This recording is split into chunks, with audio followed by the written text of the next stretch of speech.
Hello, আসসালামু আলাইকুম। সকলে কেমন আছেন? আশা করছি সকলে ভালো আছেন।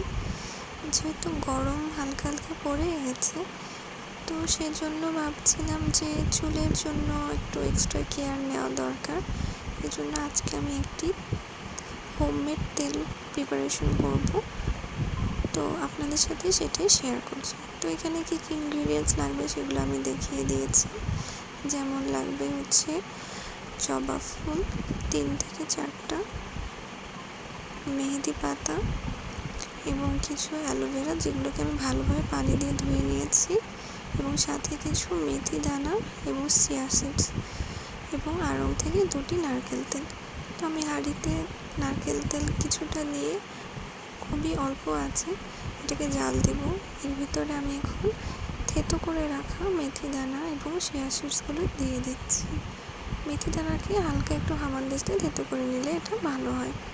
এবার আমি অ্যালোভেরাগুলোকে টুকরো টুকরো করে নিচ্ছি। আপনারা দেখতে পাচ্ছেন অ্যালোভেরার গায়ে কিন্তু কালো কালো কিছু দাগ আছে।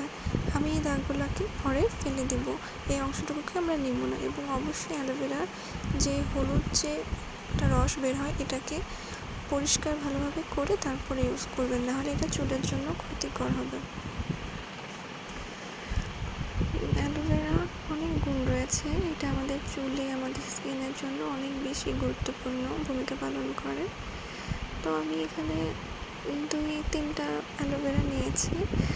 অ্যালোভেরাগুলোকে ভালোভাবে ধুয়ে নিয়েছি। আপনারা চেষ্টা করবেন ধুয়ে এবং শুকিয়ে নেবেন। সবগুলো উপকরণই আমরা পানি ছাড়া ইউজ করব, কারণ তেল প্রিপারেশনে যদি পানি থাকে তাহলে সেই তেলটা কিন্তু নষ্ট হয়ে যাবে।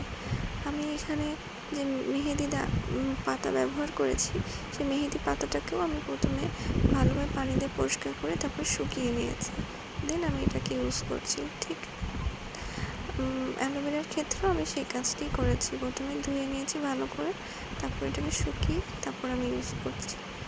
তো মিডিয়াম আছে আমরা এখন তেলটাকে জাল দেব। সবগুলো উপকরণ আস্তে আস্তে আমি দিয়ে দিচ্ছি একসাথে। দেখতেই পাচ্ছেন আমার এই কাজে আমার আম্মু আমাকে একটু হেল্প করছে। প্রথমে অল্প কিছুটা তেল দিয়েছিলাম, এবার আমি বাকিটুকু তেল দিয়ে দিচ্ছি। প্রায় 2 বোতল তেলই আমি এটাতে ইউজ করব, যেহেতু আমি এটা অনেক দিন যাবত ইউজ করব। তো এভাবে আস্তে আস্তে নাড়তে থাকবো যতক্ষণ না এরকম কালচে রং ধারণ করে। যখন এরকম ধারণ করবে তখন আমরা এটাকে চুলা থেকে নামিয়ে ঠান্ডা হতে দিব। যখন দেখা যাবে যে অলমোস্ট ঠান্ডা হয়ে গেছে, তখন আমরা একটা ছাঁকনি দেব এবং ছাঁকনির সাহায্যে তেলটাকে ছেঁকে নেব। দেখতে পাচ্ছেন আমি তেলটাকে ছেঁকে নিয়েছি, এবং এর অবশিষ্ট অংশ থেকে আমি তেলটাকে আর একটু ছেঁকে নেব, এভাবে চামচ দিয়ে চেপে চেপে। তো এই তৈরি হয়ে গেল আমার তেল। তো এটাকে যখন ঠান্ডা হয়ে যাবে তখন আমরা একটি কাচের বোতলে সংরক্ষণ করব। অবশ্যই একটি কাচের বোতলে সংরক্ষণ করবেন, কারণ কাচের বোতলে সংরক্ষণ করলে তেল ভালো থাকে অনেক দিন যাবত। তাই তো যদি ভালো লেগে থাকে আপনারাও এটা চেষ্টা করবেন বাসায়, এবং কার কেমন কী রেজাল্ট হলো আমাকে জানাবেন। তো আজকে এই পর্যন্তই। আল্লাহ হাফেজ।